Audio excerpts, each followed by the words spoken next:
சொல்லுமா. பேஷண்ட் பேர் ஹரிங் மேம். அவருக்கு வயசு 36ங்க மேம். திருச்சியிலேருந்து கால் பண்ணியிருக்காங்க மேம். அவங்களுக்கு வந்துட்டு கை நடுக்க இருக்குங்களா மேம். 6 மாதமாக ரொம்ப குறைவாக இருந்ததுங்க மேம். இப்போ வந்து ஒரு 1 மந்த்தாக வந்து ரொம்ப ஜாஸ்தியாக இருக்குது அப்படின்னு சொல்லியிருக்காருங்க மேம். டம்ளரில் தண்ணி கூட எடுத்து குடிக்க முடியல, சாப்பிட முடியல, ரொம்ப சிரமமாக இருக்குது அப்படின்னு சொல்லியிருக்காருங்க மேம். இது எதனால் வந்திருக்கு அப்படின்னு சொல்லி கேட்டு கால் பண்ணியிருக்காருங்க மேம். அதை பற்றி உங்களை கொஞ்சம் எக்ஸ்பிளைன் பண்ண சொல்லியிருக்காருங்க மேம். கண்டிப்பாக பண்ணலாமா. நடுக்கம் அது கைகளாக இருக்கட்டும், உடம்பில் எந்த பாகமும், தலை நடுங்குது, கால்கள் நடுக்கமாக இருக்குது, கண்டினியூஸாக இருந்தாலும் சரி, அப்பப்போ அந்த நடுக்கத்தை நீங்கள் உணர்ந்தாலும் சரி, இதுக்கு காரணம், அதுக்கான தீர்வு ரெண்டையும் பார்க்கலாமா? பொறுமையாக முழுசாக இந்த பதிவை பாருங்கள். இந்த நடுக்கம் அப்படிங்கிற ஒரு விஷயம் உள்ளுறுப்போடு சம்மந்தப்பட்டது அப்படின்னா உங்களால் ஒத்துக்க முடியுமா? கோயின்சைட் பண்ணிக்க முடியுதா?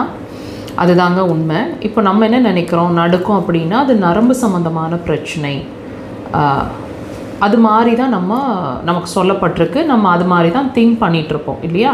நரம்பில் ஏதோ பிரச்சனை, நரம்பு தளர்ச்சி இருக்கலாமோ, இப்படி மாதிரி நம்ம திங்க் பண்ணிகிட்ருப்போம். ஆனால் நீங்கள் ஒரு உதாரணத்தோடு சொல்கிறேன், உங்களோட உள்ளுறுப்போடு சம்மந்தப்பட்டதுன்றதை ஒரு உதாரணத்தோடு சொல்கிறேன். அதை நீங்கள் செக் பண்ணி பார்த்துக்கலாம். உங்களுக்கு கூட அது நடந்திருக்கலாம் எக்ஸ்பீரியன்ஸாக.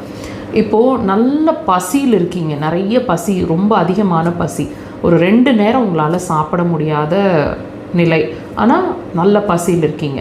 நல்லா கவனிச்சு பாருங்கள். உங்களை அறியாமல் ஒரு நடுக்கமும் ஒரு பதட்டமும் கண்டிப்பாக நீங்கள் உணர்ந்திருப்பீங்க.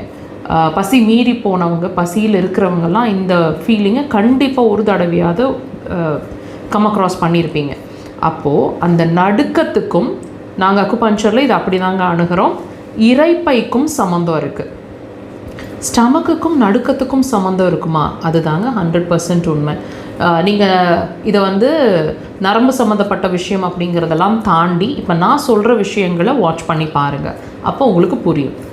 பசி அதிகமாக இருக்கும்போது உங்களை அறியாமல் ரைகர்ஸ் வரும், கைகள்லேயோ நடுக்கம், உடம்புலையோ நடுக்கம் வரும், ஒரு பதட்டமாக இருப்பீங்க சாப்பிட முடியலன்னா. இதே நீங்கள் சாப்பிட்டு முடித்ததுக்கப்புறம் பார்த்திங்கன்னா அந்த நடுக்கமோ பதட்டமோ இருக்காது. முதல் விஷயம். இந்த ஹான்ஸ் ரைகர் இருக்கிறவங்களுக்கு நான் இரைப்பை சம்மந்தமான பிரச்சனை இருக்குன்னு சொன்னேன் இல்லையா?